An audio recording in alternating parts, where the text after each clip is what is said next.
Hi there. I wanted to make a little video about clicker training. So this is a clicker. It's a little plastic device, and if I hold it like this and click, it makes a noise.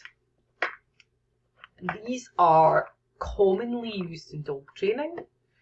People sometimes don't use the clicker device itself, but they might use a word like yes as a marker.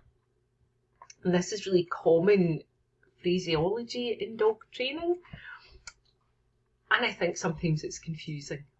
Not everybody understands what is meant by these terms or how to get started using these things with their dog. And I wanted to make a little short tutorial just to help a bit with it, because you might have been using a clicker or a marker word already, possibly without really knowing why or how to properly. So, the clicker, the noise itself starts off and it's just a meaningless sound to your dog. They don't have any idea what's going on with it. And it gets a meaning because what happens is when you click, you then follow that sound up with a piece of food. And if that happens enough times, the click becomes something that the dog will pay attention to, because it means that something good is coming. It doesn't have to be food at all. It can be anything that the dog likes. Some people use a game with a toy. Food is used commonly because it's easy to use. And you can use a lot of bits of food. You can get faster training because dogs can generally eat a piece of food much more quickly than they can chase a tennis ball and bring it back to you. Or rather, a ball and a rope. I hate to throw just plain tennis balls for my dogs because I'm always worried that they'll slip down their throat. So a ball and a rope. So, I mean, that's really it. The clicker itself, using a clicker is really simple, and I reckon that it's the simplicity that brings in the confusion around clickers. So it's as simple as that. Once your dog understands, if you have a clicker at home that you've never used, get it out, click it, get a piece of food, and give it to your dog. You know, you can't see Roxy, but she is there. And repeat that lots of times. Usually by about 20 times, the dog gets it. They know that the sound is meaningful. And once they know that, whenever they do something that you like, click and then give them a piece of food.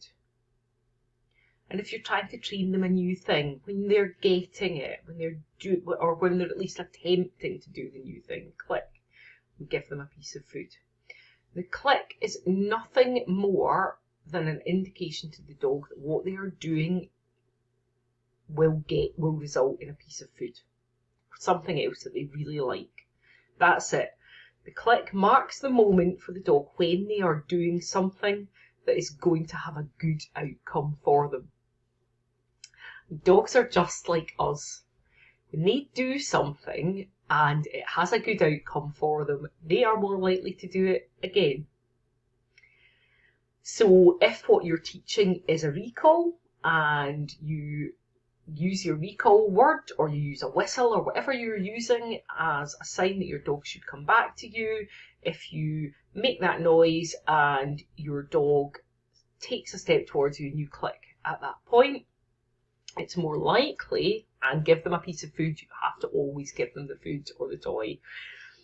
If you do that repeatedly, it is likely that your dog will more often start to, when you call them, take a step or two towards you, because taking a step or two towards you has really paid off for them. It's meant they get really good food, and do give them really good food.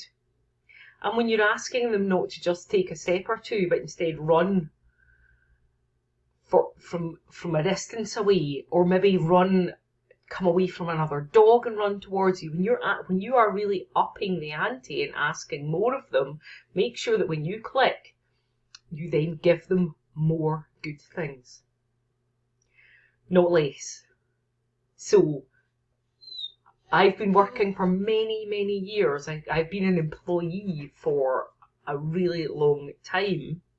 At the moment, I'm partially my own employee and partially the employee of a big company. But for most of my working life, I have been the employee of a big company. And what happens when you have a job like that is, if your job increases in complexity, your wages go up.